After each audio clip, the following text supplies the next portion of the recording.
일생 동안 당신이 반드시 읽어야 될 100권의 책 일당 100 황석영 작가의 네. 철도원 3대를 소개해드리고 있습니다. 네. 자, 저희가 1부에서는 그 3대 맨 위에 계신 꼭대기에 계신 200만 할아버지, 네. 증조 할아버지죠. 네. 예, 그러니까 화자의 증조 할아버지입니다. 그렇습니다. 예, 증조 할아버지부터 시작해서 할아버지 때 이야기 조금 네. 전해드리는 중이었고요. 네. 이제는 할아버지와 아버지 이야기를 아마 여기서 제일 많이 차지하는 게 할아버지하고 작은 할아버지 이야기 제일 많이 차지하거든요. 그럼 이일철 할아버지, 이이철 할아버지 두 분의 이야기가 중심이군요. 네. 그래서 일부 마지막에 말씀드렸습니다만 결국 그 신금이 할머니와 이일철 할아버지가 결국 동생 이이철을 매개로 해가지고 결국 그 독서 모임 집에서 열다가 이렇게 만나게 되었고 거기서 이제 모임이 끝나고 영화를 보러 가는데 네. 그때 유행했던 영화가 임자 없는 나룻배였어요. 이거에 또 철도와 관계된 영화입니다. 임자 없는 나룻배가. 그래요? 나온규 그 유명한 아리랑 나온규하고 이제 문여봉이라고 아주 북한 월북한 여배우가 주연했는데 그런 내용이거든요. 이제 결국 아버지하고 딸이 도시에서 여러 가지 참 고생을 해가지고 시골로 내려와가지고 나룻배 지어가지고 사는데 그 도로 다리가 철교가 놓이는 거예요. 그 다리를 또 건설하는 공사장 감독인지가 또 딸을 능욕하려고 그랬고 그 과정에서 이제 그 공사장 감독을 밀치고 결국 이제 그 배사공이 철로를 막 파괴를 하는 거죠. 다리 철교 이것 때문에. 그 와중에 기차가 와가지고 그 치여가지고 그 배사공 죽게 되고 그것도 와중에 그 집에 있던 딸은 불이 나가지고 집에 또 다 타게 되고 그 와중에 빈 배는 홀로 이렇게 물에 출렁출렁하게 임자 없는 나룻배가 된 거죠, 진짜. 그런 영화가 철로를 파괴했던 뭐 반일 영화죠, 사실. 네네. 바로 그런 이제 영화를 보러 가고 사람들이 전부 다 붕괴를 하는 거죠. 나라 없는 민족의 서름. 자 그렇게 하면서 이제 형하고 동생이 서로 이제 일종의 역할 분담을 합니다. 형이 동생 이철이에게 그런 이야기 하죠. 나는 기관사가 되니까 집안은 내가 맡을 테니 너는 바깥 일을 해라. 그 대신 밖에서 해결해라. 집에까지 끌고 들어오지 말고. 그러니까 내가 집은 책임질 테니 너 하고 싶은 건 너가 해라. 그 대신 바깥에서 해결해라. 이렇게 이제 분업을 하는 거죠. 그래서 이제 이철이 본격적으로 이제 주의자라고 합니다. 그 당시엔 주의자 활동이 뛰어드는데 레포라고 해요. 리포트. 연락책인 거예요. 연락책이 돼가지고 이제 중앙에 접촉을 기다리는 거죠. 그래서 거기서 이제 그 당시 1930년대 당시 이 한반도 사회주의 운동에서 신화적인 존재가 이재유라는 사람이 있습니다. 이재유, 이 뭐 아주 신화적인 존재였습니다. 이 사람이 결국 뭐 감옥에 잡혀 들어갔고 거기서 두 번의 탈출을 하게 되고 그 1년 넘어 은신생활을 하고 다시 잡혀 들어가가지고 결국 해방을 1년 앞두고 옥살을 하게 됐습니다만 이 이재유가 되어가지고 그 당시 많이 이제 탄압을 받아가지고 깨어졌던 나름 조선공산당 조직이 이제 사회주의 그 노동운동 조직을 해가지고 이게 아주 나름 그래도 이 당시에 한 좀 일각에서는 한 500명 정도까지 그 나름 조직을 구축했다고 보거든요. 다 이제 완전히 산산조각 났던 데서 또 하나씩 시작해가지고 그걸 만들어냈던 거죠. 그래서 대단한 어떤 혁명가라고 부르는데, 이 이제 이재유를 만나게 되었고, 이재유하고 이제 지도를 받는 거죠. 그래서 물어보는 거예요, 이철이. 그러니까 독립운동하고 개국운동은 다른 일입니까? 그러니까 독립운동 하자는 쪽은, 그죠. 일제, 반제 운동이 우선이다. 근데 개국운동하자는 거는 지금 반제보다 반자본가. 이게 우선이다. 그러니까 일제 식민 체제를 먼저 타돌려야 됩니까? 아니면 부르주아 사회 체제를 먼저 타도해야 됩니까? 이게 항상 그 난제였거든요. 그때도 그랬어요. 근데 이게 80년대도 그래요. 1980년대도 뭐 이제 요즘은 많이 넘어갔습니다. NL이냐 PD냐 이렇게 운동권이 다퉜거든요. NL이라는 쪽은 민족 해방이죠. 우리가 지금 제일 중요한 거는 우리 지금 시대의 가장 중요한 과제는 통일이다. 민족 해방을 해야 되니까. 그럼 통일하기 위해서는 반미를 해야 된다. 이런 논리가 되거든요. 근데 PD는 이제 민중민주주의죠. 이쪽 입장은 뭐냐면 지금 우리가 제일 중요한 거는 자본과 노동자의 이 계급 대립 이것을 타도하는 게 제일 중요한 거다. 그렇기 때문에 반제가 아니라 우리는 이제 그 말 그대로 뭐라고 할까 일종의 독점 자본에 대한 그 투쟁이 중요한 거다. 이런 걸로 이제 많이 바꿔졌거든요. 근데 똑같은 것 같아요. 그 몇십 년 전이나. 그래서 이제 그런 것들에 대해서 이제 질문을 하고 그러면 항상 답변이 항상 이렇거든요. 투쟁 과정에서 두 가지 과제는 자연스럽게 해결할 수 있다고 봅니다. 그게 항상 모범 답안이에요. 이게 투쟁을 하다 보면 자연스럽게 합니다. 자, 그런 식으로 해서 이철이는 본격적으로 주의자 활동을 하게 되고, 자, 그 와중에 이제 신금이가 다니는 공장에서 파업이 일어나게 되고, 네. 신금이는 그 파업의 부위원장을 맡게 되니까 파업은 성공했지만 그 당시 이제 기업이랄까 조선 총독부 이런 쪽에서는 항상 그 조건을 달거든요. 좋아, 조건 들어줄게. 그 대신 위원장, 부위원장 2명은 자르겠다. 그 대신 너희들 다른 조합은 알선해 줄게. 한 6개월 정도 쉬면. 왜냐면 들어는 주는데 다 들어줘 버리면 향후 통제가 안 되니까 상징적으로 이제 앞장선 사람들은 자른다 이래 된 거죠. 자, 이 와중에 이제 파업 이제 지도자로 주동자로 이제 신금이가 경찰서 이제 네네. 유치장에 있었는데 네네. 일철이가 면회로 오기 시작하는 거죠. 왜요? 사랑해서? 좋으니까. 그래서 이제 결국 이제 약혼자라고 이제 이게 그 뭡니까 관계 약혼자 이렇게 쓰고 결국 와가지고 이제 뭐 결국 결혼하자 이렇게 된 거죠. 그래서 네. 장가를 들게 되고 장가를 들게 되면서 이제 경인선 기관사 견습 조수로 이제 발령이 나게 된 거죠. 그리고 이철이는 형이 장가 들고 나니까 자연스럽게 나는 이제 집에 떠나겠다 해서 독립을 하게 되었고 전기 공장으로 이제 여기는 옮기게 됩니다. 자, 이렇게 이제 집안 이야기가 나오고 또 현재로 돌아와가지고 굴뚝농성하는 시간 100일, 200일 계속 이제 지나는 것들 이런 게 나오게 되는 거죠. 자, 그런데 이제 이 할아버지 이일철이 이제 화려한 화물차 그 기관 조수 생활이 시작됩니다. 네. 이때 보면 경부선 화물차 기관 조수로 발령받았거든요. 기관수는 항상 일본인이에요.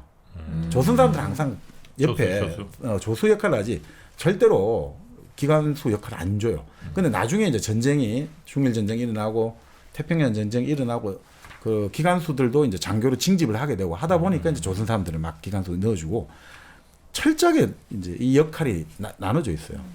그리고 그 당시는 이제 자동으로 이제 그 기차를 운행해야 되니까 석탄을 보급해야 되지 않습니까? 자동으로 급탄 장치가 있는 기차가 있는 반면에 최신형. 네, 사람들이 이제 이게 계속 부어야 되는 것도 있거든요. 네. 그래서 3명이 한 조였대요. 기관수, 기관조수, 탄부. 탄을 계속하는. 그건 또 조선 사람. 그래서 그 당시 이제 화물차는 평균 속도가 시속 32km 정도. 32km. 그렇게 하는데 문제는 생기는 촌지들이 짭짤한 거예요. 뭔 촌지가 있을까? 탄떼기가 있고 차떼기가 있거든요. 네? 탄떼기, 차떼기. 네. 탄떼기는 어떻게 하냐면 자, 이제 출발하고 뭐 어느 정도 좀 시간이 조금 그거 하잖아요. 출발하고 이제 본역을 완전히 벗어나지 않습니까? 역군에 벗어나고 아직까지 속도가 많이 안 냈잖아요. 그럴 때 그 본래 이제 우리 탄을 떼고 나면 이렇게 재 같은 거 털어내려고 바닥을 열어야 되지 않습니까? 네. 그 바닥을 열고 거기다가 석탄을 그냥 밑으로 쏟아 넣는 거예요. 그러면 기다리고 있던 업자들이 와갖고 석탄을 다 챙겨가지고 사라지는 거예요. 그래서 그걸 탄떼기라고 하는 거예요. 탄떼기. 그러니까 이 탄을 충분히 받아가지고 미리 쏟아 놓으면 애들이 받아가고 그러면 돈을 촌지가 나오는 거죠. 차떼기는 뭐냐? 차떼기는 말 그대로 그 화물 열차지 않습니까? 차량 한두 칸을 화물주하고 짜고 규정된 운임 가격 절반에 실어주는 거예요. 그럼 그 돈이 대수입이 되는 리베이트 거예요. 받고. 리베이트 받는 거죠. 그리고 뭐 하여튼 한 달에 한두 번만 해도 큰 수입이 나오는 거죠.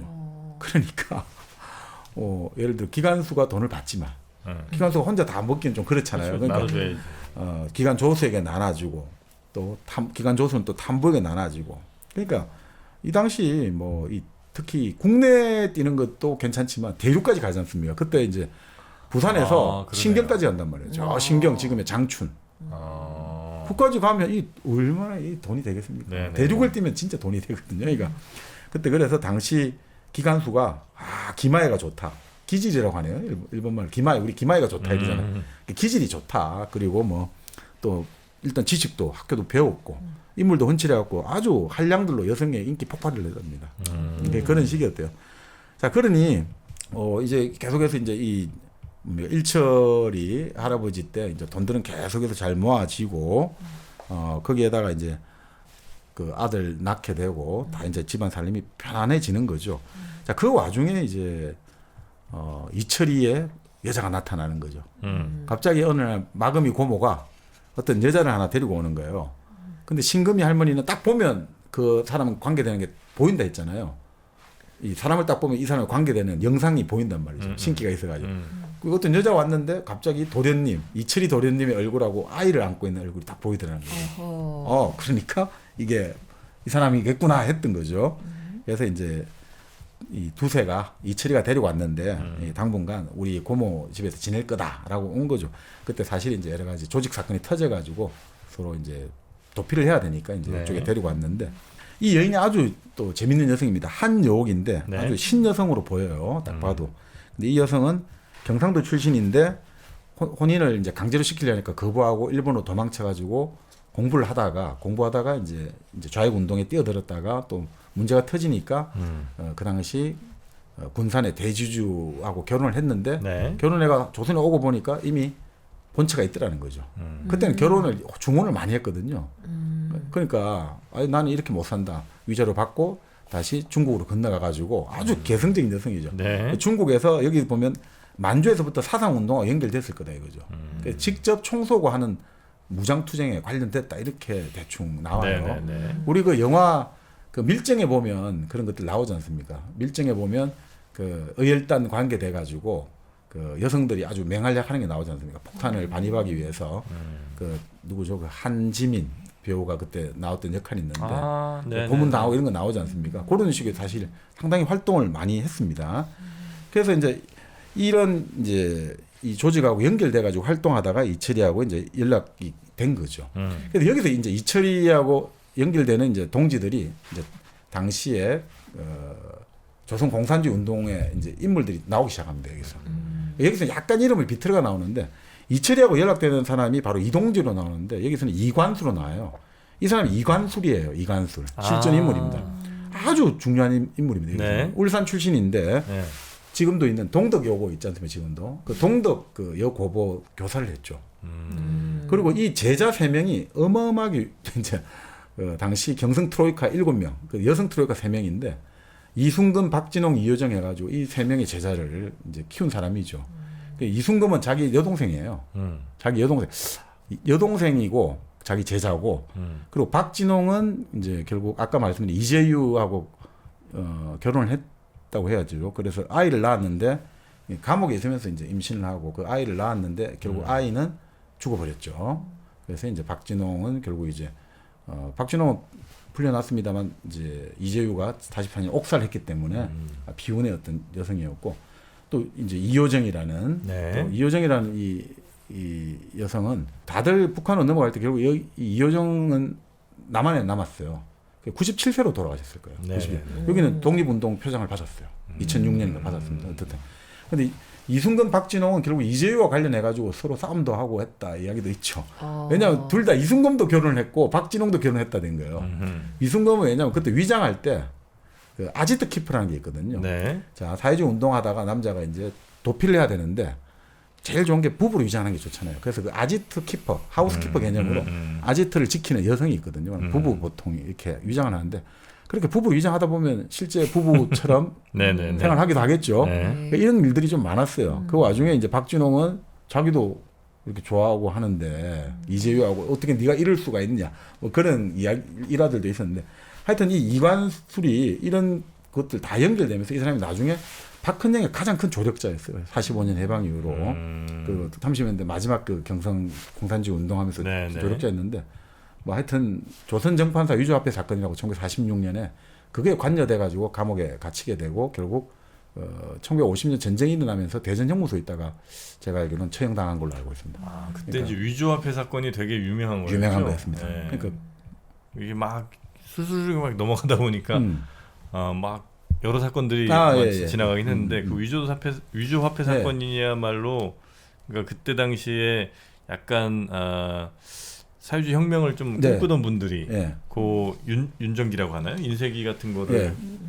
훔쳤나 하여튼 아니 만들었나? 그 이제 그 일제가 떠나면서 그 우리가 흔히 말하는 우리가 달러 만들고 할 때 정판이 있어야 되잖아요. 이게 우리가 있는 찍는 틀 같은 거 예. 이거를 몰래 누군가가 가지고 있었다는 거죠. 그렇죠. 그래서 그걸 갖고 있다는 정보를 입수해 가지고 이렇게 찍어 가지고 나눠 가지자 해서 찍었다. 그래서 이게 진짜 큰 사건이잖아요. 네. 그래서 이제 미 군정에서 이 사건을 계기로 이제 조선공산당에 대해서 완전히 부정적으로 돌아서 가지고 결국 이제 46년 5월에 이 사건이 터지고 그 이후로 결국 이제 그 9월 달에 박헌정과 이 지도부를 수배를 때렸고 그래서 박헌정은 결국 월북하게 되었다. 그래서 이제 해방 이후에 한국의 어떤 남한의 어떤 그 정치 지형을 완전 바꾼 사건이다. 이렇게 설명하는 분도 있고 조선 정판사 유자화폐 사건 자체가 이제 프레임업 됐다는 분도 있어요. 당시 인플레이션이 워낙 심했는데 이것들에 대해서 이 조선 정파사 유자화폐 사건을 가지고 자 이건 공산당이 한 거야라고 이제 미군 정청에서 그 책임을 돌리기 위해서 했다는 뭐 여러 가지 주장들도 지금 제기되고 있습니다. 근데 그때 이제 주인공이죠. 그 이관수 계속 나옵니다. 그리고 이재유가 등장하는 거죠. 아까 말씀드린 노동자 농민의 어떤 현장에 들어가서 아래로부터 당을 만들자. 그러니까 이런 것들이 계속 이제 이렇게 나오고 있습니다. 그래서 나중에 이제 이 뭐 제가 조금 말씀드리면 이제 그걸 경성 트로이카 조직이라고 하는데 그 이재유가 이렇게 중심이 되어 가지고 그 바로 이제 우리가 그 아는 남부군 사령관 그 지리산 유격 빨치산 활동했던 이현상 충남 금산 출신입니다. 그 이현상도 거기에 속했고 이재유 그리고 충북 청주 출신의 김삼룡 김삼룡도 박헌정이 월북하고 나서 실질적으로 남노당의 최고 순회 역할을 했던 거죠. 네. 그 바로 충청도. 또 뭐 지금 말씀드린 이관술 그리고 말씀드린 이순근, 박진홍, 이효정 이런 사람들 뭐 이런 사람들이 엄청 큰 역할을 했고 또 결국 나중에 조선군 공산당의 가장 이제 큰 순회였던 그 박헌정, 이정 박헌정 같은 경우는 예산 사람이거든요. 예산. 네. 그래서 이 박헌정 같은 경우는 뭐 이 결국 이 공교롭게도 이 조선공산당 수뇌부가 충청도가 많아요. 박헌정, 김삼룡 그리고 좀 이따 나중에 또 말씀해 정태식이라고 또 이론가가 있어요. 경성제대 출신. 이들이 다 충청도 출신들이에요. 그래서 이 응집력이 엄청 강했거든요. 이현상도 금산 출신이고. 그래서 그 유명한 소설가 있지 않습니까? 김성동, 이문구 이런 사람들 네. 이분들이 다 충청도잖아요. 보령 사람들인데 그 이분들 같은 경우도 아버지가 결국 이 그 45년 이후 자익 활동했다가 결국 다 죽게 됐죠. 그래서 그런 이야기를 많이 합니다. 항상 그 이문구 선생의 할아버지가 그랬다고 했나 그런 이야기 했는데 금산 이신사 때 아들 때문에 너희 아버지가 그 주의자 운동에 빠져가지고 우리 집안이 이렇게 되었다. 이신사가 바로 이현상이거든요. 그리고 김동동 소설가 얼마 전에 돌아가셨습니다만 거기도 자기 아버지는 박헌정에 관련 애가 결국 죽었고 이분은 또 박헌정 아들 원경스님이라고 돌아가셨는데 되게 친하게 지냈는데 그 원경스님이 자동차 운전해가 어디를 찾아가자 했다가 교통사고 나가지고 김동동 선생은 거의 뭐 엄청난 사고를 입었거든요. 내가 거의 뭐 내 뭐 절반이 완전 다 날아갔다는 이야기까지 했는데 그러니까 나는 부자 일에 걸쳐서 왜 우리 집에 이렇게 힘을 주느냐 막 고생을 시키느냐 막 우스갯소리를 했다고 하시는데 그러니까 공교롭게도 희한하게 충청도 연결되어 있습니다. 네. 충청도 유관순. 아 그렇네요. 왜요? 뭐 있는 거예요? 홍성, 유관순, 김자진, 성정이 그래요? 한용운 다 그렇네요. 우리 충청도가 충절의 고장이네요. 네, 충절의 고장이고 불의를 보면 참지를 못합니다. 근데 정프로님 왜 그래요? 저요? 이제 충청도 대단한 곳입니다. 대단하네. 진짜. 그러니까 이게 조금 오해는 하지 마시고 이게 사회주의 운동하고 또 너무 그죠 또 오해하시는 분이 계시는데 그만큼 이제 일제 시대 때 이런 것들을 구분하기 좀 힘듭니다. 사실은 이제 여러 가지 사회주의 운동하고 노동 운동하고 독립 운동이 다 겹쳐지는 부분이 있으니까. 네. 예. 충청도가 물론 이제 예절의 고장이기도 하지만 양반의 도시 아니겠습니까? 양반의 고장. 네. 자, 양반들이 언제 제일 많이 망가졌겠습니까?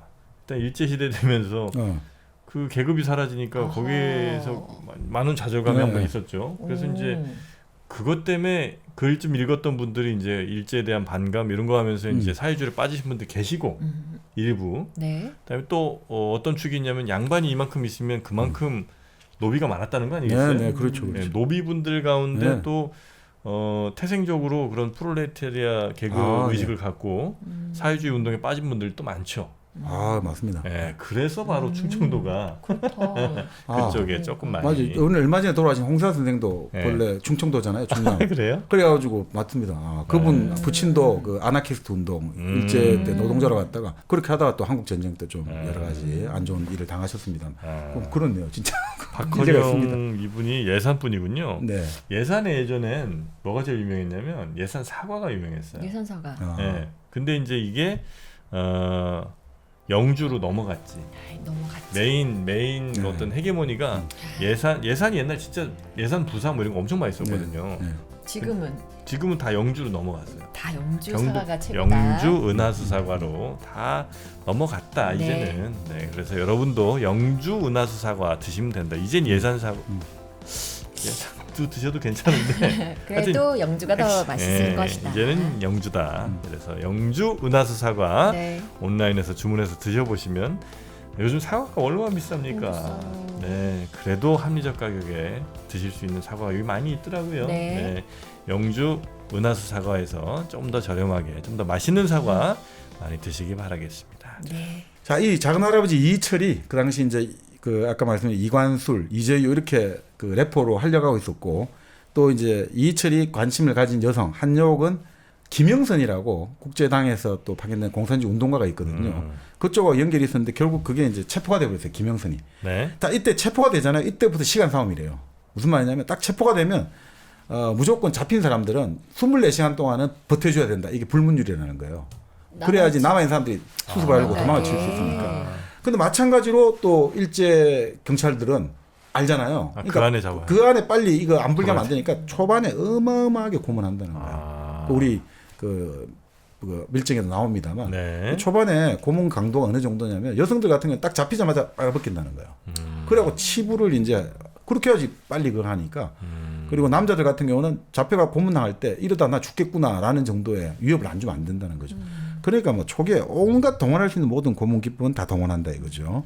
그래서 이제 아까 말씀드린 이제 그 이철이 그걸 알리고 뭐 알리고 해가지고 이제 한여기를 찾아가지고 데리고 왔다 이거죠. 그래서 이제 자기 고모집에 데려가가지고 이제 좀 숨겨야 됐다 이래 된 거죠. 네. 자, 그래서 이제 이 한여기가 이제 여기서 부부로 위장해 살고 있는데 이 한여기한테도 어느 날 바로 그 주한댁이 나타나는 거죠. 꿈속에. 그런 식이겠죠. 그 나타나가 왜 합방을 안 하냐고. 아니 너희 부부인데 왜 합방을 안 하냐고. 그래서 한여기 그날 이제 딱 뭐 이철과 몸을 목욕 재개를 하고 그 이철하고 이제 같이 이제 우리 부부가 됩시다. 뭐 이렇게 이제 나오는 걸로 나오죠. 자, 그러면서 이제 여기 또 재밌는 인물이 하나가 친일파가 나와요. 이제 친일파가 나와야 되지 않습니까? 네. 일철이하고 보통학교 거부였는데 하하. 최다령입니다. 최다령. 그래서 일철이한테는 좋은 추억을 갖고 있거든요. 자기가 집에서 어릴 때 돼지를 키워가지고 항상 돼지 냄새 나니까 일본인 선생이 야 냄새 난다 너 나가 이러니까 일철이가 손을 들어가지고 아니 돼지를 키워서 냄새 나는데 그걸 교실에서 쫓아내면 어떡합니까 해가지고 너도 같이 나가 이렇게 해서 항상 고마워하고 있었던 친구였다 이렇게 나와요. 그런데 결국 이 최다령이는 제일 좋아하는 말이 지스요우란 말로 나와요. 지스요우 실용본이 제일 중요한 거는 인정이나 의리가 아니라 실용이 제일 중요하다. 실용. 네, 잘 먹고 잘 살아야 된다.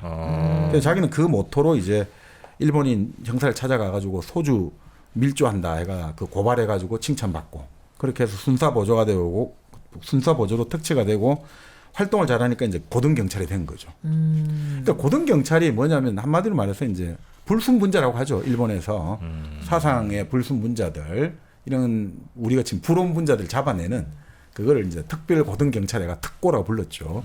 그런 이제 경찰 한 그거로 들어갔습니다. 그래서 네. 공안사범을 잡아냈다 이렇게 보시면 되는 거죠. 근데- 워낙 이제 등장인물이 많다 보니까 네. 조금 헷갈리실 예, 수 예. 있는데 기억하셔야 될 거는 여러분 증조 할아버지 200만 할아버지 있죠. 네. 200만 할아버지 자손 큰 아들 일철 그다음에 작은 아들 이철이 있습니다. 네. 일철의 와이프는 신금 그다음에 이철의 와이프는 한여옥 이렇게 이제 되고요. 이철 할아버지는 이제 주로 사회주의 운동 쪽에 푹 빠지셨고 네, 네. 거기 주요 인물들과 이제 함께 이런저런 교류를 많이 하시는 그런 분이고 큰 아들 일철 할아버지는 철도 기관사 네. 일전 보조로 네. 열심히 또 일하면서 꽤 인정받는 일제시대 네, 때 그렇습니다. 인정받는 사람이고 그리고 이제 그 일철이 할아버지의 친구 중에 친일파 최달령이 이제 네. 등장한 네, 겁니다. 네, 네. 자, 그렇게 해서 이제 이 최달령이 나중에 이철이하고 악연을 맺게 되는 거죠. 그렇겠네요. 시집안하고. 예. 자, 근데 결국 이 아까 말씀드린 이제 이 과정에서 결국 그 당시 이 사회주의 노동운동의 아주 구심점이었던 이재유가 결국 붙잡히게 됩니다. 일본 경찰에 의해서. 붙잡히게 되는데 이 이재유가 이건 뭐 실제 이야기이기도 한데 붙잡혀가지고 고문 취조를 받고 있다가 2번이나 탈출하거든요. 오. 어떻게 탈출하냐? 첫 번째는 3월 달에 담당 형사도 계속 한다고 지칠 거 아닙니까? 네. 고문한다고. 그 존틈을 타가지고 창문을 뛰어넘었다는 거예요. 창문을 뛰어넘어가지고 계속해서 이제 도망치다가 건물을 이제 월담을 했던 거죠. 담을 네. 뛰어넘고 이제 자기도 체력이 약해서 기절했는데 깨어나고 나니까 미국 그 경비병이 총을 딱 들이대더라는 거예요. 월담한 곳이 미국 영사관이었던 거예요. 아. 그래서 여기서 빨리 도둑 왔다고 잡아가라고 음. 이런 거예요. 일본에 전화해가지고 경찰에. 네. 그런데 여기 이재유는 떠덩거리는 영어로 나는 정치적 만명을 요청한다 했지만 그 인정 안 하겠다고 그냥 무조건 도둑 잡아가라 이런 식으로 해서 다시 잡혀갔고 근데 다시 들어갔는데 또 한 달 뒤에 또 탈출에 성공해요. 그때는 뭐냐면 이렇게 된 거예요. 이제 탈출 안 한다고 탈출하면 큰일 나니까 손에 수갑 채우고 발에는 이제 찾고 채우고 그 뭡니까 종까지 달거든요. 조금 움직이면 소리 나게. 아. 그런데 또 탈출에 성공하는 거예요. 오. 어떻게 했느냐? 그래서 여러 가지 설인 두 가지로 있는데 그 우유는 그때 마실 수 있대요. 병우유 이런 것들. 근데 그때 우유 병뚜껑에 양철 이렇게 네. 그거였대요. 그러니까 자기가 먹다 남은 밥 같은 거 있잖아요. 밥을 가지고 여기 손하고 이런데 수갑 채워놨잖아요. 찾고 네. 요거를 밥알을 집어넣어갖고 형을 뜬 거예요. 여기 밥알을 넣어가지고 아. 형을 뜨고 그다음에 그 형에다가 맞춰갖고 양철 뚜껑이니까 이게 가능하잖아요. 그걸 딱 넣어가지고 그 열쇠를 만들어갖고 쫙 한번 열어보니까 열리더라고요. 아. 대단하다. 그래서 어느 날 밤에 이제 열쇠 딱 만들고 실험 성공 딱 하고 나서 이질 환자 있죠. 설사 계속 하지 않습니까? 환자한테 자기 먹다 남은 밥을 일부러 준 거예요. 더 먹으라고. 그 사람이 이제 배가 막 더 설사 날 거 아닙니까? 그래서 제발 좀 화장실 데려가 달라고 하니까 형사가 데리고 나가야 될 거 아닙니까? 다 채워놨으니까 안심하고 데리고 나갔는데 그 틈을 타서 열쇠로 다 열고 유유히 나갔다는 거예요. 탈출 성공했다. 이 기술이 하나 있고 네. 또 하나설은 그 당시 이 감시하던 일본 순사 모리다가 아주 천황제를 싫어하고 나름 조선의 독립운동 이런 데 좀 온정적이었대요. 그래서 이 사람이 이재유하고 계속 토론하고 이야기하다 보니까 이재유는 본래 일본에 유학도 잠시 했거든요. 이 너무 감복을 했던 거죠. 그래서 결국 이재유한테 수갑을 열어줬다는 거예요. 그래 이재유가 탈출하고 나서 30분 지나서 이재유가 탈출했다 이렇게 하고 모리다는 이제 좌천대가 강경도로 갔다. 뭐 이런 이야기인데 이거는 뭐 정확하게 어느 건지는 몰라요. 그 실제로 있었던 실제로 있던 일이군요. 일입니다. 아. 그런 다음에 재밌는 게 이재유가 탈출해가 그럼 어디 가야 될 거잖아요. 그래서 바로 정태식이라고 아까 말했던 그 경성제대를 나왔던 정태식을 찾아가 가지고 어디를 갔냐면 경성제국대학 교수로 있는 일본인 교수 미야케 교수의 집을 찾아갑니다. 도와달라고. 그래서 미야케 교수가 고민을 하다가 그러면 우리 집 마루 밑에 숨으라 된 거예요. 그래서 마루를 뜯어내고 그 토구를 파고 다시 마루를 붙이고 그 토굴 속에서 38일을 은신한 거예요. 38일을.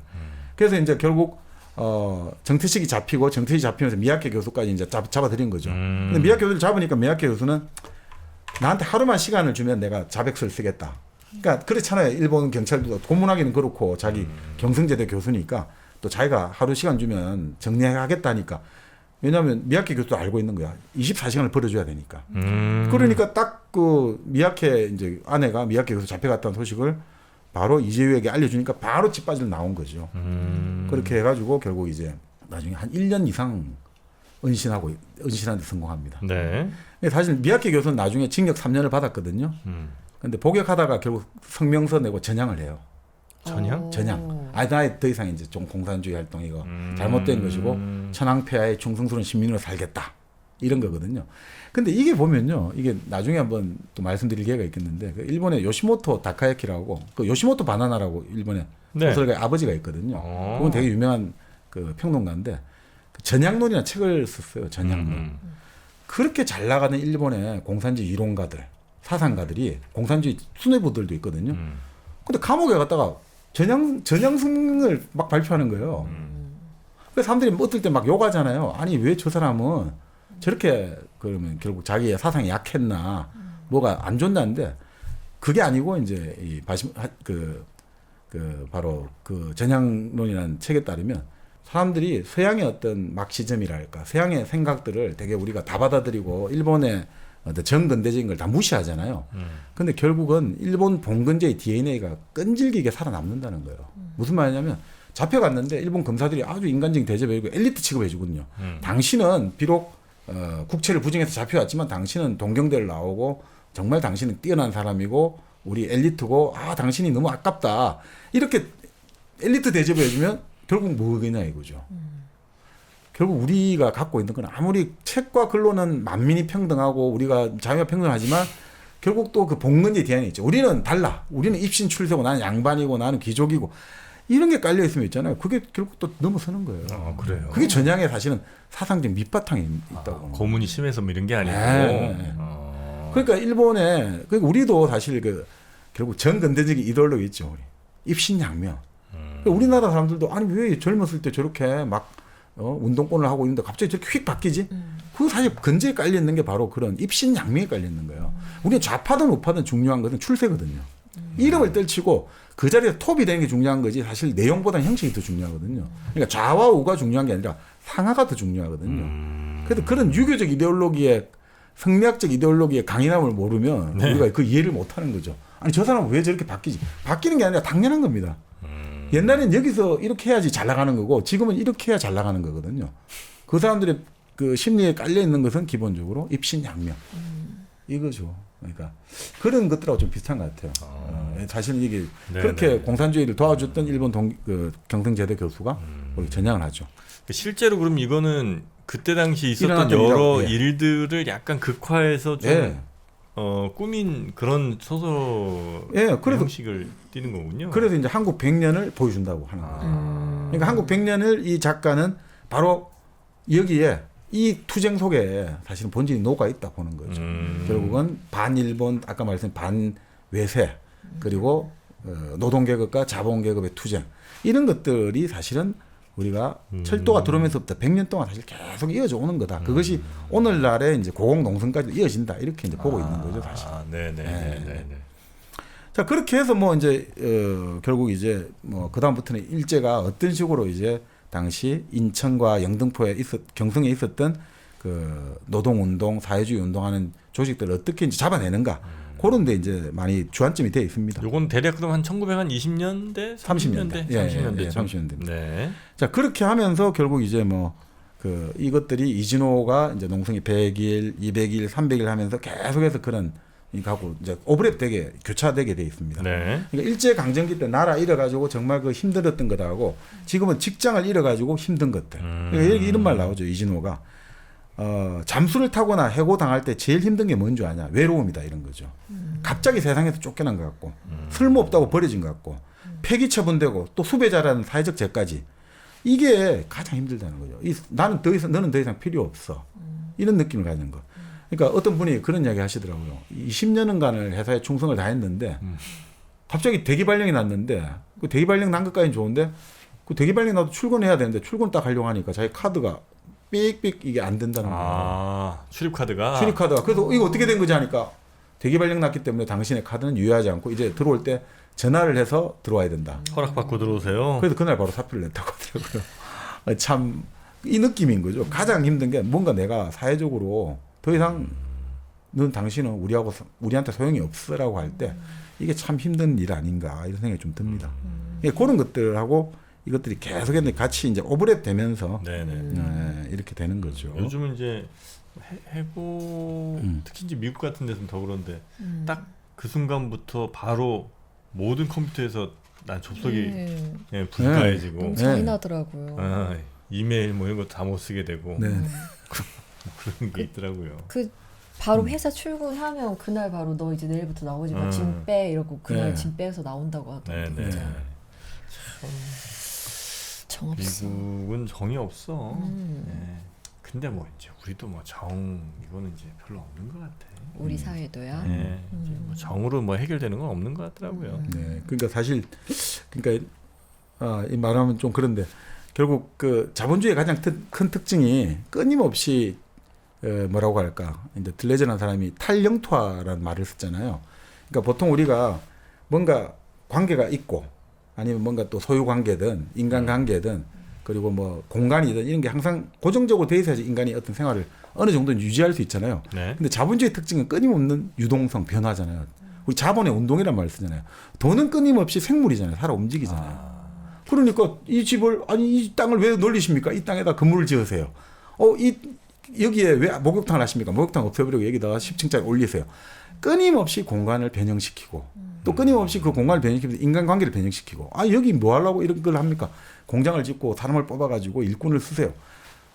모든 관계를 계속해서 변화시키고 전복시키고 뒤집어엎고 하니까 그러니까 말 그대로 탈영토. 네. 새로 그러니까 영토화되어 있는 거를 끊임없이 벗어나게 만드니까 끊임없이 움직이게 한다 이거죠. 이번에 그러니까 이런 거 아닙니까? 미국에서 치킨집 하는데 화면 띄워놓고 되게 임금 싼 다른 나라의 노동자가 네네네. 화면으로 나오고 저 거기 그거 이제- 놀랬거든요. 엄청. 그래요? 네. 이제 우리는 이제 키오스크까지는 익숙해졌죠. 그래서 네. 이제 키오스크에서 메뉴 골라서 이제 주문하는 것까지는 오케이인데 음.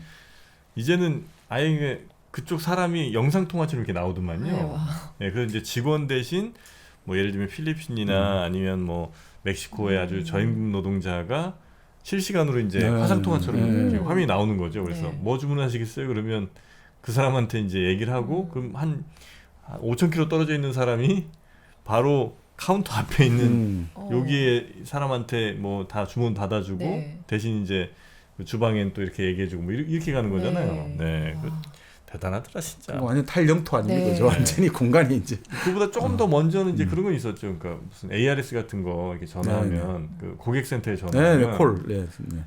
미국인데 약간 발음이 조금 우리가 듣던 발음과 달라. 오, 인도 대부분 인도 네, 사람들이에요. 네, 네, 인도 오. 사람들이 콜 서비스. 네, 콜센터는 이미 한 그건 벌써 한 10몇 90년대 후반부터. 아 그런가요? 네, 한 2, 1990. 30년 된 모양이네요. 네. 그때부터 벌써 그랬으니까. 그 일본에 오마에 겐시라고 유명한 기업 컨설턴트 하는 사람들이 있거든요.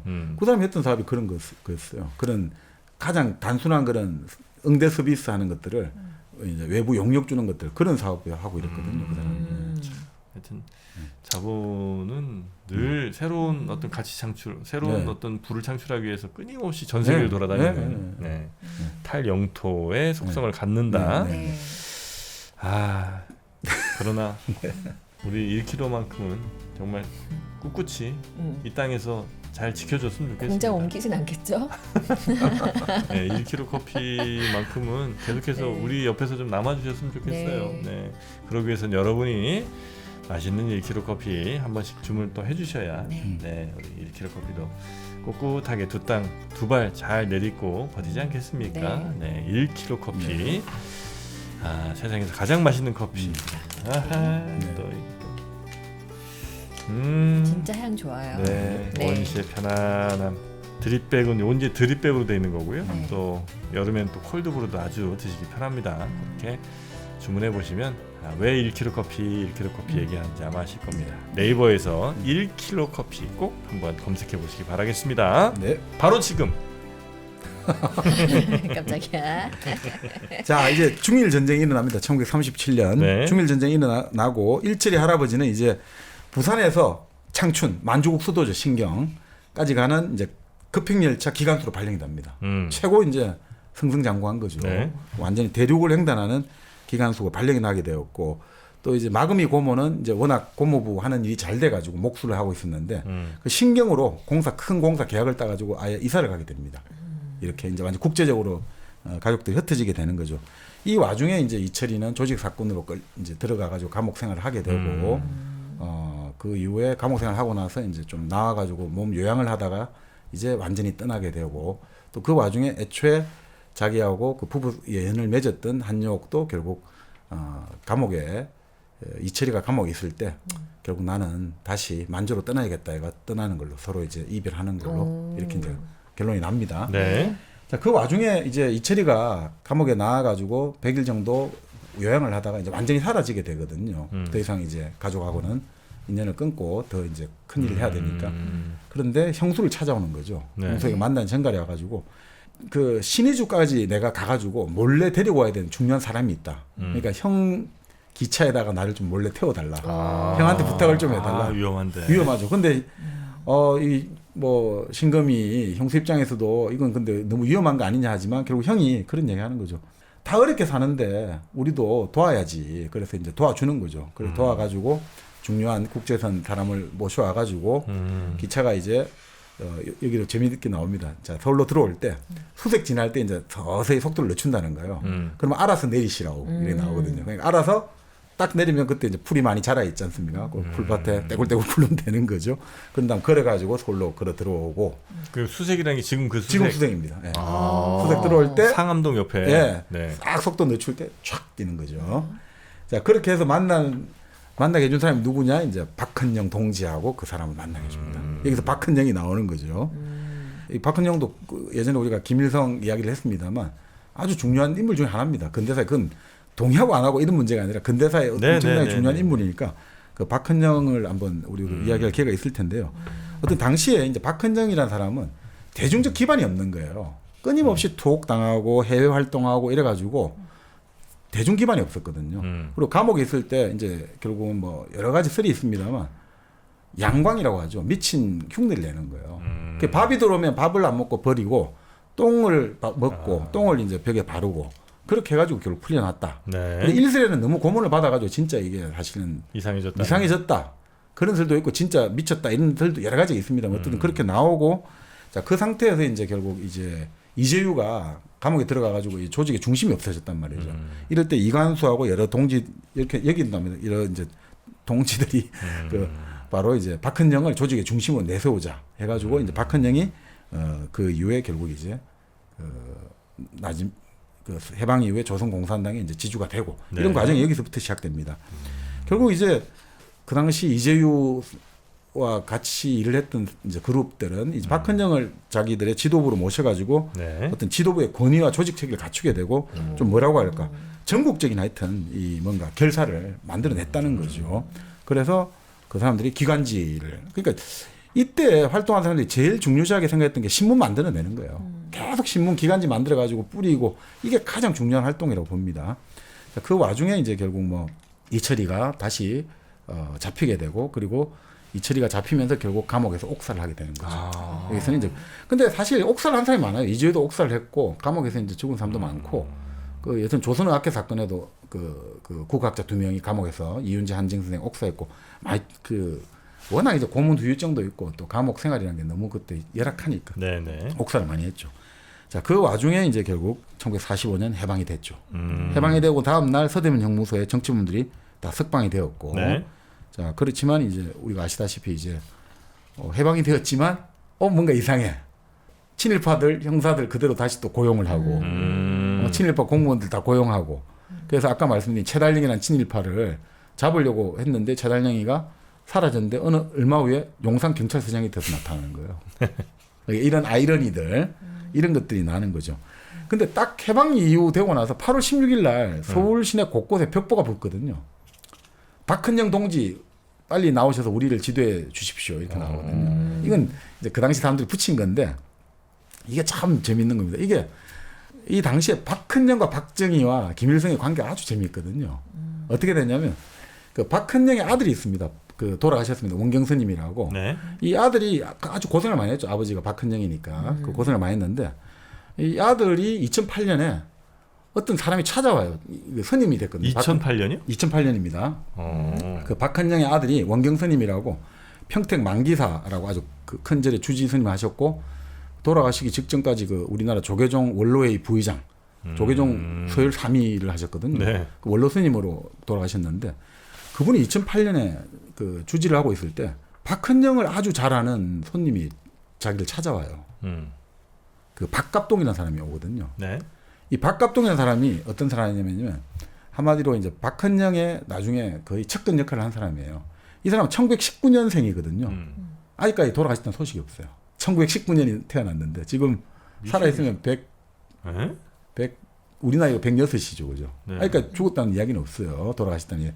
근데 이분이 2008년에 왜 찾아왔냐면 자기가 박헌영 이제 그 아들님을 꼭 한번 뵙고 싶었다는 거예요. 이게 박갑동이 어떤 사람이면 이런 사람이에요. 이 사람은 초등학생 때 형이 그 독립운동 관련돼 가지고 초등학생 때 일제 경찰에 붙잡혀가 고문당해 팔이 부러진 사람이에요. 초등학교 3학년 때. 아이고야. 그러니까 집안이 완전 일제에 대한 원한이 묻힌 사람이에요. 그래서 이제 일본의 와세다 대학에 다니다가 건너와가지고 41년대 와가지고 이 한반도 남쪽에서 무장투쟁을 계획했는데 이게 도저히 한반도는 무장투쟁에 적합하지 않다. 이건 우리나라 한세의 특성상 여기서는 유격대 활동에 적합하지 않다 이 판단을 내렸는데 어떻든 그렇게 하다가 해방 후에 조선공산당 기간지가 해방일보였거든요. 그 기자를 하게 되었고 그게 박헌영 측근이 된 거예요. 박헌영 측근이 되었고 나중에 박헌영이 월북을 하고 아까 말씀드린 조선 남노당 지도부가 다 구속되고 이럴 때 마지막 이제 남노당의 지하 지도부 역할을 했던 거죠. 그래서 한국 전쟁 때 북한 넘어갔는데 아시다시피 이제 박헌영은 완전히 이제 밀려나 있었고 그 와중에 이 사람도 남노당 숙청을 당하거든요. 1953년에 남노당 사람들이 거의 어떤 사람은 2,000명 가까이 다 잡혀 들어가요. 한국 전쟁에 책임을 져야 되니까. 그래서 박헌영, 이강국, 이승엽, 임화, 설정식 시인. 그 한국 전쟁 때 북한 측 영어 통역이 있어야 될 거 아닙니까? 그 설정식 시인이에요. 시인이자 이제 영문학자였는데 그 설정식 시인의 외손자가 바로 의리하는 김보선 시인이에요. 이 설정식 시인. 그 한국 전쟁 때 북한 측 영어 통역을 했던 그 사람들도 전부 이때 다 잡혀가고 다 채용당해요. 53년 전쟁 끝나기도 전에 다 채용당합니다.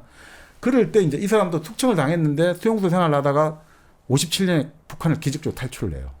그런 다음에 일본에 건너가가지고 북한 민주화운동을 시작했어요. 이제 북한 민주화운동? 네, 반김일성 운동을 시작했어요. 네네네.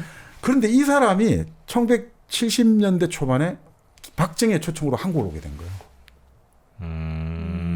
박정희가 초청을 한 거예요. 네. 박갑동 선배를 초청한 거예요. 예, 예. 그 당시에 사람들이 도대체 이 사람 뭐냐 이거죠.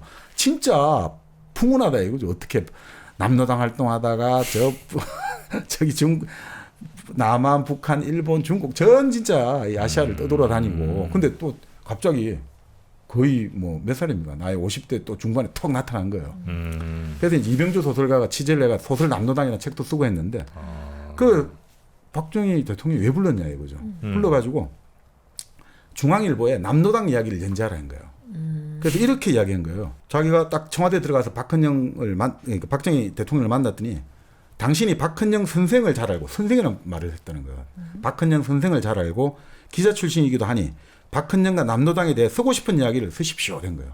13년에. 그런 다음에 중앙일보 이병철 회장이 들어오더라는 거예요.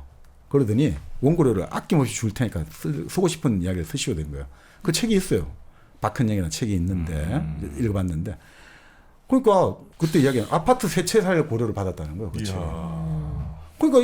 그러니까 이 바로 이제 그 원경스님 박헌영의 아들이 듣고 깜짝 놀란 거죠. 아니 그러니까 이제 비밀이 풀린다는 거죠. 70년대 초반 그 유신 시절에 자기 아버지 이야기 어떻게 이게 나왔는지 깜짝 놀랐는데 오늘 말씀을 들으니까 왜 그때 그 이제 이게 가능했는지 그 유신 시절에 박헌영 이야기를 어떻게 쓸 수 있는지 이제 박정희는 왜 그런 선택을? 그러니까 이제 박정희가 왜 그랬냐 하는데 이런 이야기를 한다는 거죠. 그러냐 박헌영 선생이라고 불렀고 그러니까 박갑동 사람의 이야기는 박헌영 선생이라고 불러 깜짝 놀랐고 그 다음에 그런 이야기를 하는 거예요. 당시 박정희 자신은 해방정국에서 박헌영 선생의 8월 태제를 읽었다 이거예요. 박헌영이 딱 나오자마자 8월 태제를 발표하거든요. 네. 그건 말 그대로 이런 거예요. 한반도는 아직 사회주의 혁명을 할 단계가 아니다. 지금 우리는 부르주아 민주주의 혁명 단계니까 민족 독립, 농지 개혁, 출판 결사, 사상의 자유, 민주주의를 먼저 하고 2단계 들어서 사회주의 혁명해야 된다. 이 주장을 했거든요. 근데 이때 그걸 읽고 자기는 감동을 받았다. 박정희 이야기를 하더라는 거예요. 그 박정희는 나 박헌영 선생의 8월 태제에 감동을 받았다. 그것도 나중에 이제 남노당에 들어갔는지는 모르죠. 형의 이야기도 있습니다만 박정희가 당시 남노당 군사 부분에 아주 큰 책임자로 들어갔지 않습니까? 박상희. 그렇죠. 형 박상희가 예, 박정희 형 박상희가. 예. 네. 그래서 박정희가 들어간 거예요. 그래서 박상희가 죽고 네. 남노당 군사 부문에 들어갔다는 거는 이제 거의 다 확인된 팩트죠. 네네네. 예. 자 그런데 그럼 왜 그런 박헌영과 남노당에 대한 글을 쓰라고 했느냐? 그러니까 이렇게 본다는 거죠. 72년에 7.4 남북 공동성명했잖아요. 네. 그러니까 김일성하고 이제 경쟁을 해야 되잖아요. 그러니까 한국 공산당 운동의 정통성은 김일성이 아니라 박헌영하고 조선공산당에 있다. 이걸 하기 위해서 김일성은 그러니까 이정 박헌영을 처형한 나쁜 놈이다. 이걸 부각시키려고. 그런 의도도 하나 깔려 있다 이거죠. 그러니까 박헌영을 물론 예전에 존경했던 것도 사실이나 이기도 하고 그렇다고 해서 막 그 이야기를 쓰는 건 굉장히 시대적으로 부담이 될 법한 일이기도 했으나 네. 남북 간의 체제 경쟁에서 네. 적어도 북한의 정통성을 인정하지 않기 위한 그렇죠. 북한의 사회주의 정통성을 인정하지 않으려면 남한 쪽에 박헌영이라는 더 훌륭한 인물이 있음을 부각하기 위해서 네, 근데 그걸 죽였으니까 저 나쁜 놈이야 이런 거. 이런 이제 그 이제 생각을 한다는 거죠. 근데 이제 어떻든 저떻든 간에 뭐 결국 또 그 다음에 자기는 하여튼 김일성하고 다르다. 난 적어도 이 뭔가 해방 정부에서 여러 가지 나도 고민이 많았고 네. 예, 이런 이야기를 한 거 아니냐. 그리고 어떻든 그러니까 박갑동 입장에서는 나는 그것 때문에 경위 어떻든 간에 그 글을 쓸 수 있는 기회를 얻었고 그래서 실제로 내가 자료가 모자랄 때는 당시 중앙정보가 갖고 있던 자료도 막 주더라는 거예요. 그래서 그 자료를 참조해서 막 썼다는 거예요. 그래요. 예, 그래서 근데 이제 이런 이야기하면서 물론 이거는 이제 그 손호철 교수가 그 원경스님에 대해서 썼던 책 속에서 나오는 부분입니다. 예, 그 부분이긴 한데 그 어쨌든 그 이야기는 맞는 것 같습니다. 박갑동 그 나름의 그 여러 가지 책을 보면 이렇게 나와요. 자기가 70년대 근데 박정희 대통령이 불러가지고 자기에게 이 이야기도 한 거와 동시에 왜 자기를 불렀느냐? 소련하고 접촉할 수 있느냐 루트를 알아달라고 하더라는 거예요. 당시에. 왜냐하면 그 당시 이제 우리가 1969년 닉슨 행정과 닉슨 독트린을 발표하고 주한미군 계속 빼기 시작하고 그때 이제 자주국방 해야겠다, 핵무기 개발해야겠다 이러면서 박정희 당시 정권 입장에서는 소련하고 좀 손을 한번 타진을 해봐야겠다. 그래서 이제 박갑동을 불러가지고 너 어떻든 잘 아니까 소련 쪽에 루트를 좀 댈 수 있느냐. 그런 다음에 박갑동이 그래서 그런 이야기를 했다는 거죠. 이거 미국 CIA하고 이야기가 된 거냐라고 물었다는 거예요. 자기가 대답을 했다고 나오죠. 아, 난 미국 CIA하고 어드미션이 없으면 나는 그게 없으면 나는 할 수 없다. 그러다가 내가 어떻게 될지 어떻게 아냐. 나는 그러니까 그쪽하고 협의가 안 돼 있으면 내가 직접 나설 수는 없다. 네. 뭐 이런 이야기를 하기도 해요. 그리고 사실 그 이후에 그 70년대 진해 군항이 있지 않습니까? 이거 예전에 이제 러시아 정부하고 당시 대한제국하고 계약을 했단 말이죠. 네. 그것이 여전히 유효한지에 대해서 계속 학술 세미나도 시켜요. 그건 한국 정부가 뒤에서 후원을 해준 거거든요. 네. 그 소련에 대해서 계시를 던지는 거죠. 진해항 줄 수 있어 우리 너희에게. 그러니까 미국을 견제하기 위해서 또 미국의 이제 그 당시 박정희 정권 핵 개발에 대해서 미국이 압력이 오니까 이제 반대 카드를 가지고 있어야 되니까 이런 것들 속에서 이제 소련의 시그널을 보내기 위해서 이제 박갑동을 불러왔다 이런 이야기도 있는데 이게 어떻든 이게 정말 참 이 역사라는 게 참 돌고 도는 것 같아요. 이거 보고 있으면. 그래서 이런 박헌영과 이런 역할들이란 게 뭐 참 재미있는 것 같습니다. 네네네. 박헌영, 박정희, 혹은 뭐 김일성 이렇게 네네. 이어지는 굉장히 복잡한 이야기도 네네네. 있었네요. 자, 근데 네. 네, 결국 그렇게 하다가 결국 이제 동생이 죽었지 않습니까? 이철이 죽고 그래서 형 일철이 이제 해방된 나라에서 나는 이제 예전처럼 안 살겠다 해가지고 좀 더 조국과 민족을 위해서 살겠다 해가지고 이제 영등포 철도 공작청 노조 지부장에 당선되는 거예요. 이제 흔히 말하는 노동조합과 사회주의 활동에 뛰어들기 시작하는 거죠. 형도. 예. 예. 그러니까 이제 결국 어떻게 되겠습니까? 이 당시에 어쨌든 해방 정국이 아주 무시무시한 시절이었거든요. 예. 해방은 됐는데 이제 물가가 막 엄청나게 뛰기 시작하는 거예요. 예. 소매 물가가 8월달 소매 물가하고 12월달 넉 달 동안에 70배 뛰었다고 하죠. 와. 70배. 넉 달 동안. 넉 달 동안에. 인플레이션이 어마어마하게 심하고 그 와중에 이제 살 관련해 가지고 이제 이게 막 살이 모자라게 되고 그러니까 계속해서 이제 사람들이 힘들어지게 되지 않습니까? 그런데 이제 이 와중에 이제 이일철은 그 남노당의 노동조직인 전평의 중앙위원이 되고 계속해서 이제 흔히 말하는 이제 캐파가 커지기 시작하는 거죠. 네. 그러니 계속해서 주시를 받게 되고 그리고 1946년 그 가을에 대구 사건이 일어나요. 대구 11 사건. 대구에서 흔히 말하는 이제 한쪽에서는 예전에는 폭동이라 불렀고 지금은 또 항쟁이라 부르고 그게 불러가지고 또 난리가 나는 거죠. 거기서 이제 박정희 대통령형 박상희가 결국 피살당하게 되고 그 와중에 결국 이일철에 대해서는 체포능이 떨어지게 되는 거죠. 그렇죠. 이제 아주 고위직 인사가 되니까. 네. 그리고 이제 이일철의 아들이 바로 이지산. 이지산이요. 네, 3대가 이지산입니다. 네. 근데 여기도 이제 학교를 다니고 있었는데 동맹유학에 참여하는데 뭐 이제 뭐 학교도 이게 시위를 하다 보면 이제 그 시위 진압하는 과정에서 수많은 사람들이 다치게 되고 숨지게 되고 이런 식의 막 계속해서 위험한 상황이 계속 연출되는 거고 그 와중에 결국 이일철은 결국 38선을 이제 넘어가기로 결정을 하는 거죠. 오. 일철이가? 네. 어떻게 일처리를 그렇게 해? 그러니까 일철이. 이제 38선이 이제 그 당시에 이제 정부 수립위원회는 완전 막혀버리지 않습니까? 네. 네. 그러니까 이제 결국 가는 루트는 뭐냐면 강화도 쪽으로 해가지고 뭐 살짝 인천에 건너. 가다 배를 타고 넘어가는 거죠. 배를 타고. 그러니까 이때도 밀무역을 하거든요. 남한에 살을 싣고 북한에 가가지고 북한에 이제 여러 가지 공업 제품을 갖고 오고 이런 식으로 계속 밀무역도 참 이게 전쟁이든 뭐든 끊임없습니다. 이게 참 사람들이 어떤 그래서 결국 이제 일철은 월북을 하게 되었고 월북을 하니까 박헌영이 기다리고 있는 거죠. 그래서 일철을 그래도 너는 기관수를 했으니까 뭘 시키냐면 결국 철도 종사원 양성학교에 교장을 시키는 거예요. 근데 이게 나중에 이제 그런 이야기를 하죠. 이 책에서는 결국 나중에 일철이가 북한사에 살아남는데 결정적인 역할을 하게 됐다 이거죠. 그러니까 이런 거잖아요. 기술장이라고 해야 될까요? 기사장. 우리가 크게 보면 조직이 두 가지로 나뉘잖아요. 사무장과 기사장. 네. 그러니까 행정적인 조직하고 기술적인 조직인데 체제에 상관없이 살아남는 건 기술적 조직이거든요. 그래서 왜 부모님들이 뭐 의사 많이 보내고 공대 많이 보내려 하냐면 어느 나라를 가도 먹고 살 수가 있는 사실 직업 중에 하나가 이런 거거든요. 기술 배워야 돼. 맞아, 기술. 그러니까 이게 본래 어디서부터 분리된 거 아십니까? 이게 사무장 조직하고 기술장 조직 분리가 된 게 조직에서 언제부터 된 것 같아요. 네. 진짜 옛날. 진짜 옛날. 진짜 옛날. 19세기. 아니 더 이전에. 피라미드 지을 때부터.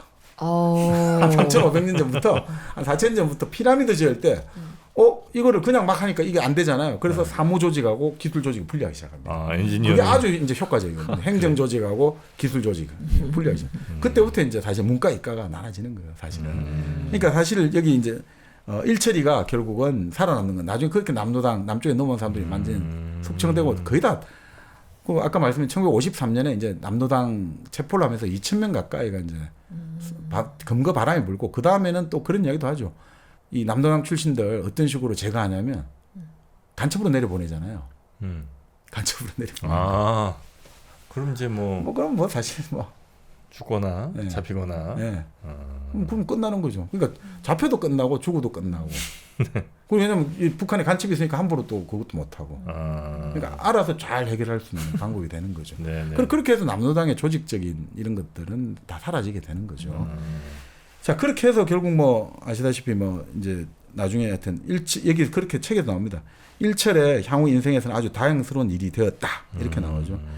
뭐 그 다음부터 아시다시피 여러 가지 이제 대한민국이 만들어지고 위에는 이제 조선 민주주의 뭐 인민공화국이 만들어지고 그래서 완전히 이제 서로 달라지게 되었고 그것들이 결국 서로 이제 결국 전면전이 될 수밖에 없는 거였죠. 네. 그래서 이제 이일철의 아들인 이시산도 결국 아버지를 찾아서 이제 평양을 따라간 거죠. 그래서 평양으로 넘어가게 되었고 아버지에게 그 평양 가서 뭘 하고 싶으냐.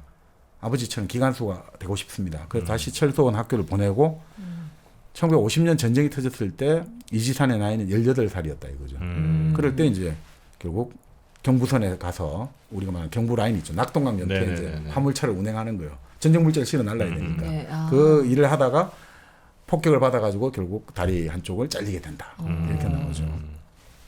그러니까 이게 참 재밌는 것 같아요. 아버지는 일철은 평양에 계속 남게 되고 아들은 이제 결국 전쟁 포로가 되어가지고 나중에 방공포로로 석방돼가지고 다리 한쪽을 잘린 채로 다시 엄마한테 돌아오는 이렇게 되는 거예요. 이게 결국 순환 이대하고 똑같은 건데 전쟁이라든지 한국 현대사가 사람들에게 남긴 걸 이렇게 다리 한쪽이 잘리고 이제 이산 가족이 되고 근데 끊임없이 누가 지켜준다?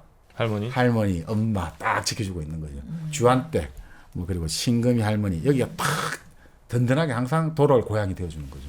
그러니까 논리를 넘어서는 뭐 그런 거겠죠. 이런 식으로 이제 이야기 좀 나오는. 그러니까 여기서 보면 뭐 이렇게 나오죠. 그래서 결국 이제 그 아버지가 이후에 이제 돌아와가지고 할아버지 정조 할아버지였죠 여기 그 200만 할아버지한테 공방 이런 기술 배워가지고 이제 그거 가지고 먹고 살았고 결국 아버지가 초등학교 동창하고 나중에 결혼을 해가지고 아들 이진호를 낳았고 그리고 할머니는 이제 90까지 살았고 아버지도 한 70까지 살았고 자 그렇게 해서 이제 4대 이진호가 됐다 이거죠. 네. 그래서 그런 이야기를 해요. 이진호가 그 할머니하고 그 이야기를 하죠. 아니 왜 우리 집은 맨날 약한 쪽에 붙어갖고 이렇게 손해가 크냐고 좀 강한 데 붙어갖고 잘 살면 되지 않느냐고 할머니가 그게 뭐 어떠냐 이런 거든 아니 손해 보니까 싫잖아요 이러니까 아유 결국은 지금 약해 보이는 게 나중에 다 이겨 시간이 좀 걸려서 그렇지 이 말로 이제 끝나죠. 지금 뭐 이게 안 이기는 것 같아도 시간이 걸려서 그렇지 이긴다. 진짜인지 아닌지 모르죠. 그렇게 말은 했지만 자 그래서 이제 4대 이진호는 어떻게 됐느냐. 400일 정도 돼가지고 농성은 결국 풀렸고 회사에서는 이제 다시 복직을 해주겠다. 그래서 복직을 해가지고 어디를 가야 됩니까? 아 지방의 공장으로 가라. 공장을 가니까 지방의 공장에 아무도 없는 거예요. 사람이 아무도 없고 녹슨 기계만 몇 대 있고. 그럼 우리 잠잘 곳은 완전 폐가가 된 연립주택. 그래서 사람들 11명이 남아가지고 갔는데 뭐 그럼 본사에서 아무리 전화해도 높은 사람하고는 통화 못하고 좀 이따가 새로 사람 뽑을 거야. 아무도 안 오는 거죠. 그래서 결국은 막 남은 사람끼리 또 치고받고 싸움하고 그죠. 이렇게 하다가 결국 마지막에 3명 남는 거예요. 3명 남아가지고 이거 어떻게 할 거냐 이러니까 이제 형이 올라가지만 내가 올라갈게. 다시 내 굴뚝에 한번 올라갈게. 내가 올라갈게. 이러면서 아무도 말하지 않았다. 이걸로 끝을 아무도 말하지 않았다. 이거 어떻게 할 건지 아무도 말하지 않았다. 이 참 씁쓸한 거죠. 결국 이제 지금까지 한국 역사의 100년에서 여러 가지 3대와 4대째인데 여전히 이제 풀린 것은 별로 없어 보이는 이렇게 나오지만 물론 뭐 그렇게 나오죠. 뭐 여기서 책에서 나오는데 역사가 바뀌긴 바뀌는 건데 이게 우리가 생각한 대로 바뀌는 것도 아니고 바뀌긴 바뀌지만 하여튼 묘한 모습으로 바뀌어가지고 어떻게든 바뀌긴 바뀐다. 뭐 이런 식으로 이제 위로하는 걸로 이제 끝을 내는 거 아닌가 싶습니다. 네. 그래서 마치 이 작가가 1970년에 발표한 객지라는 소설에 그 주인공 동혁이 같이 다 파업하기로 하고 이렇게 했다가 회사의 회의로 다들 떠나고 혼자 남거든요. 그때 동혁이 한마디 한단 말이죠. 꼭 내일이 아니라도 좋다. 꼭 내일이 아니라도 좋다. 내일 꼭 새로운 세상이 안 만들어지고 뭐 새로운 미래가 안 밝혀도 좋다. 어쨌든 나는 할 거야. 내일을 할 거야. 뭐 이런 느낌. 약간 그런 생각이 드는데 이게 50년 됐잖아요. 1970년에 발표된 객지의 상황하고 네. 2020년에 발표한 바로 철돈 3자하고 크게 달라지는 건 없는 것 같아요. 그러네요. 그렇지만 여기를 감싸고 있는 것은 이제 그 환상적 리얼리즘. 그 어머니와 할머니와 뭐 그 정주 할머니와 이런 어떤 그 환상적 리얼리즘이 이 뭔가 우리를 감싸고 있으니까 이 현실을 또 이겨낼 낙관적인 좀 정서 이런 걸 보여주고 있지 않냐 이런 생각이 좀 듭니다. 네. 사실 뭐 이 철도와 관련해서 여러 가지 영등포라는 공간, 이 공간들에 대해서 아주 새롭게 좀 인식하는 좀 계기가 되고 우리 근대 100년이라는 게 사실 결국은 따지고 보면 어떻게 보면 크게 보면 철도와 그리고 계급과 그리고 어떻게 보면 전쟁과 이런 것들의 어떤 교직 속에서 그렇게 하면서 또 어떻게든 뭐 나선형으로 돌아가는 뭐든 어떻게든 돌아가고 있는 거 아닌가. 그래서 그런 생각이 좀 듭니다. 네. 저는 황석영 작가 이번 책이 좀 잘 평가를 받아서 물론 꼭 뭐 서양의 평가를 받아야 되는 건 아니지만 어쨌든 글로벌하게 굉장히 권위 있는 뭐 이런 상을 좀 받으셔서 황석영 작가의 다른 작품들이 좀 잘 번역이 좀 됐으면 좋겠다 생각을 좀 합니다. 물론 지금도 뭐 번역된 책들이 많이 있는 거는 알고 있습니다만 그래도 좀 더 뭐 미국이든 프랑스든 하여튼 그 나라 말에 더 잘 어울리는 번역들. 왜 황석영 작가의 이게 어휘나 뭐 이런 것들이 사실 번역하기 어려운 게 되게 많을 거 아니에요. 워낙 뭐 우리 원래 말들을 막 잘 쓰시니까. 네, 그래서 그런 걸 잘 맛을 살리는 번역이 좀 나오면 훨씬 더 글로벌하게 좋은 평가도 더 많이 받으실 수 있는 그런 작가님이 아닌가 생각 좀 해봅니다. 사실은 이제 황석영 작가가 이제 뭐 이런 이야기를 하죠. 전쟁터에서 손을 잡고 있다가 손을 놓쳐서 잃어버린 아우 같은 작가가 이제 이문열 작가라고 하거든요. 나이 차가 조금 나죠. 근데 제가 보면 그 황석영 작가하고 이문열 작가 이 양대 축을 가지고 다 봐야지 우리 어떤 한국 근대 100년이라고 할까 이것들을 좀 볼 수 있지 않을까. 왜냐하면 이문열 작가 같은 경우는 또 부친이 월북을 했고 그런 분이죠. 그러니까 근데 진짜 그렇네요. 이문열 작가 부친도 월북을 해가지고 기술직에 종사했거든요. 그래서 숙청 안 당하고 하신 거예요. 그러니까 기술이 중요해요. 그러니까 근데 이문열 작가 같은 경우도 뭐 여러 가지 이제 사상적 여러 가지 보여주시는 여러 가지 모습들의 근저에는 그런 결국은 이제 전쟁과 뭐 분단과 그리고 계급투쟁과 이런 것들이 깔려 있기 때문에 이걸 같이 봐야지 또 우리 뭐라고 할까 이 민족의 정서라고 할까 이런 것들을 같이 다 볼 수 있지 않느냐. 황석영 작가가 주로 만주에서 시작해서 서울, 광주, 제주 이렇게 서쪽 라인으로 쭉 왔다면 이문열 작가는 어차피 서울, 그다음에 경부선 라인. 경부선 라인이죠. 서울, 안동, 밀양, 영천, 부산 이런 식으로 해서 쭉 자기의 어떤 궤적을 그렸기 때문에 이것들을 같이 균형 있게 봐야지 이게 우리가 결국 우리 지나온 삶을 100년의 삶을 보고 앞으로의 100년의 삶을 우리가 설계하려면 결국 그 소설을 읽어야 되거든요. 이 소설을 통해서 우리의 정서랄까 그리고 그런 것들이 무엇을 우리에게 알려줄 수 있는가 이걸 봐야 되니까 사실 인문여 작가나 황생 작가 다 봐야지 우리가 좀 더 풍요롭고 균형 잡힌 인식을 할 수 있지 않을까 이런 생각이 좀 듭니다. 네. 저 옛날에 우리 동조자 책 했었잖아요. 그때 베트남 얘기를 들으면서 그랬어? 우리랑 되게 비슷하다 뭐 이런 생각을 하면서 막 영화도 되고 막 하니까 다른 나라에서 이해도가 막 올라가고 막 그랬었잖아요. 저도 이 책이 상 받아가지고 또 영화도 되고 뭐 드라마도 만들어지면 또 우리 근 100년의 역사를 좀 사람들이 잘 알 수 있지 않을까. 그러니까 이런 좀 잘 해가지고 그때 우리 2016년부터 뭐 밀정 그리고 암살 뭐 이런 것들 많이 만들지 않습니까? 어쨌든 이제 우리 근대사를 좀 거리를 두고 이제 재조명해 볼 수 있는 그리고 선샤인 뭐 이런 거 하듯이 그러니까 바로 이제 철도 3대라든지 하나의 어떤 메타포 철도라는 메타포를 통해 가지고 그리고 3대라는 그 역사를 통해서 이제 수직적으로 교직을 해가지고 한번 딱 보면 우리가 정확하게 그 우리의 좌표를 우리의 위치를 딱 알 수 있지 않을까 이런 생각이 좀 드네요. 네. 자 오늘 저희 일당백에서는 철도원 3대라는 책을 여러분께 소개를 좀 해드렸고요. 이게 이제 2020년 나온 지 한 4년 정도 된 책인데 벌써 누가 많이 읽으셨네요. 이거 이제 도서관에서 빌려오신 책인데 많이 읽으셨어 벌써. 굉장히 또 자랑스럽습니다. 우리도 좀 책 좀 많이 읽읍시다. 네, 문학책도 많이 읽고 그럴게요. 저희도 여러분 책 많이 읽으시는데 조금이라도 도움이 되도록 노력하겠습니다. 그리고 본격 여름이 되기 전에 또 여러분과 함께할 좋은 계획들도 저희가 또 준비하고 있거든요. 저희 좀 많이 사랑해 주시고 많이 남겨주시면 그리고 한 번씩 꼭 저희 저 슈퍼챗 같은 거 남겨주신 분이 계시더라고요. 너무 감사합니다. 너무 감사합니다. 다시 한번 깊은 감사 말씀 드리면서 오늘은 여기서 마무리하고요. 다음 주에도 아주 흥미로운 책 여러분께 소개해드리도록 하겠습니다. 함께해 주신 여러분 고맙습니다.